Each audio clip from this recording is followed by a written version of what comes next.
Joyce is actually encouraging us to.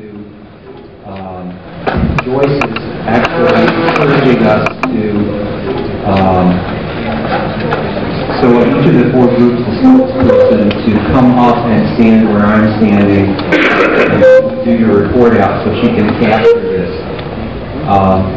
So why don't we start? Why don't we go in the opposite direction? The group that was discussing actions of immediate witness. Actions of immediate witness have caught my attention since the GA in Long Beach, which was many years ago, and I participated in the adoption of one that had to do with corporate responsibility. And at that time, it didn't occur to me that there might be others that we would like to do. But in our little group here, we discussed a number of them that we could possibly do. They may be presented by other people. We are aware of the process to help support those other people. When you get to GA, you can also make amendments to actions of immediate witness. So those amendments could possibly change one that's already on the books and it's being supported to something that you want to have example. The example of the one that we talked about that we might want to put together is an action of immediate witness to get the UA to support the environment and people in the way of responsible mining. And right now we have mining in the United States tearing off the mountaintops, destroying the lives of people who live in the valleys and nearby. We have mining in Latin America that is polluting the water. People are having pictures of them having terrible sores all over their body. They're having other problems as well.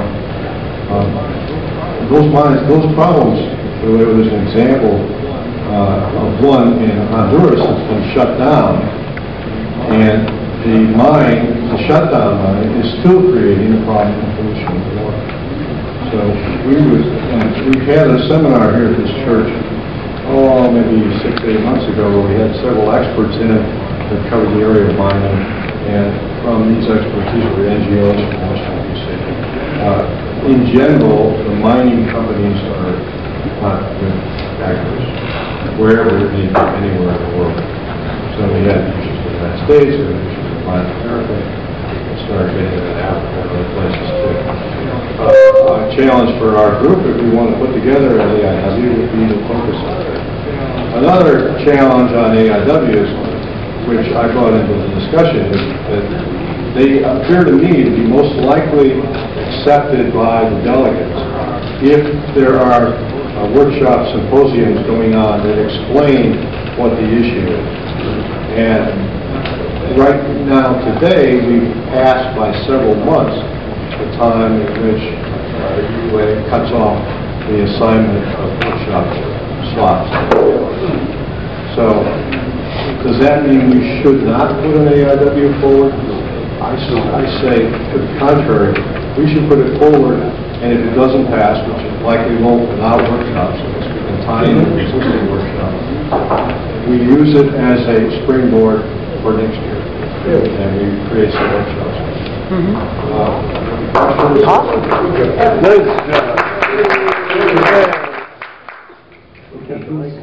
Who's the spokesperson for the other? And as somebody from West Virginia where mining is a huge issue, I would definitely, bless you, I would definitely be on board with supporting an AIW for mining, because that is huge. If you've never had to deal with that in your backyard, I can tell you it sucks to lose half a mountain right across the way from your house. So I'm Misty McLeod, and we talked about ethical eating while we ethically ate our tasty treats. And there are a lot of issues surrounding ethical eating. Everything from where does our food come from, how is our food treated, not just chemically treated, but how, if we eat beef, how are those cows treated, issues that people aren't necessarily aware of, including, we talked about the age of onset of puberty being much younger now because of the introduction many years ago of growth hormones into our food supply. And a couple of things that we came away with were, first of all, the importance of education. That's one of the best ways that we can let people know not just what's going on, but what are our options? What are our alternatives? For instance, one of the members of our group raised the point for busy moms who, you know, have kids and soccer and work and whatever else. What are their options besides driving through McDonald's or, you know, supporting these companies that willingly rape and pillage the land and pay their, you know, workers minimum or sub-minimum wage? And also one of the other things that came out of it was, I believe it was Dick mentioned, that the Mount Vernon congregation has started to compile a list, and I think you have pamphlets. And is the information available on your church website? I believe it is. Okay. If it isn't, we will get it on there, but I believe it is. They are compiling information about restaurants locally that have, you know, have ethical eating practices, who maybe list where their food is from. And we also talked about the Silver Diner, which is one of the first national chains to start showing on their menu pictures of the farmers. For instance, here's where your eggs were grown this morning, etc. And so, well, the chickens grew up and then the eggs were right.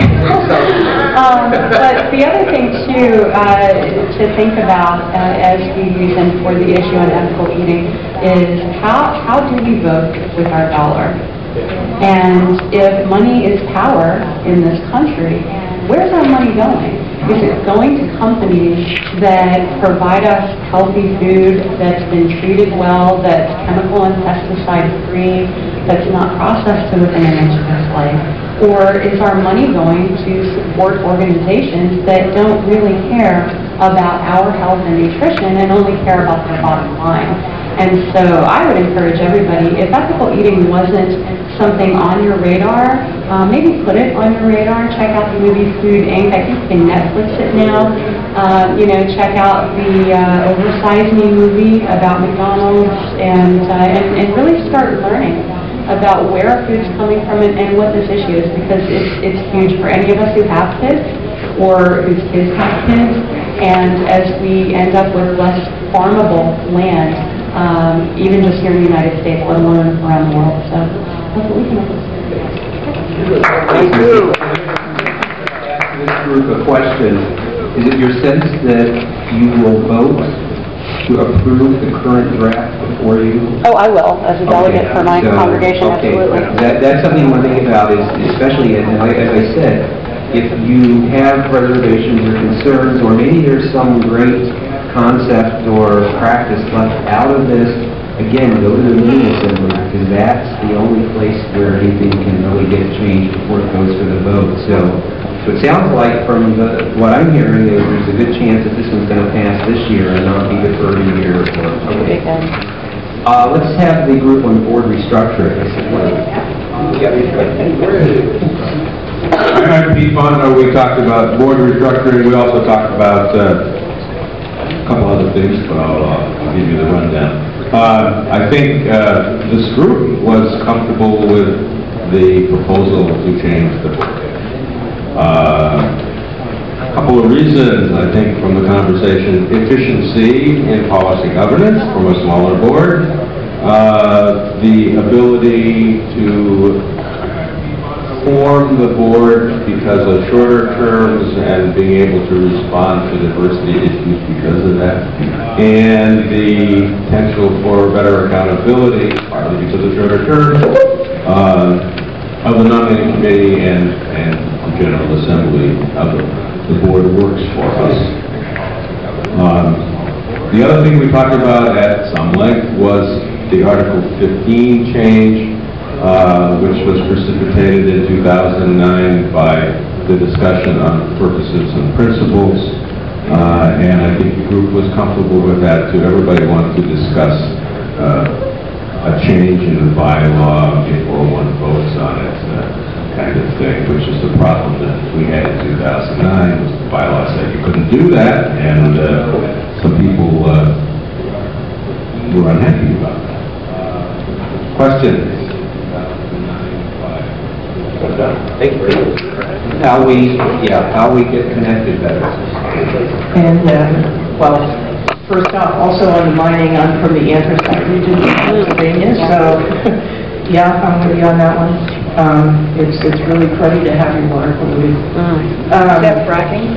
No, well, Oh, I'm sorry, it's diversionary. Keep going with what you're saying. yeah. And so anyway, what we talked about is that we're not really good, most of us, at denominational affairs. For instance, I don't even know if my own home congregation has a denominational affairs committee. And it seems to be kind of catch as catch can. Arlington seems to be really good at having more than enough people willing to go to fill all their delegate slots. This year, I think my church has room for 5 delegates and 1 alternate, and we've just only filled the 5 delegate slots. So that's kind of what's going on with us.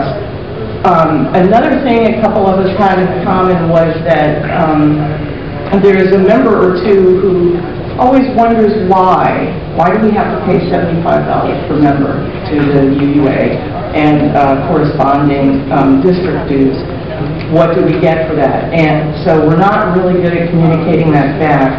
And an idea would be to have the denominational affairs kind of FAQ workshop at GA. How do we carry that message back, or at one of the district assemblies as well? But I did get a fair number of responses on, you know, for instance, child's grants are only available to fair share members. The district will provide facilitators and mediators. You're not going to get any ministerial transition if you're not a fair share member. And also the UUA Musicians Network was mentioned, which I didn't even know. So, very cool.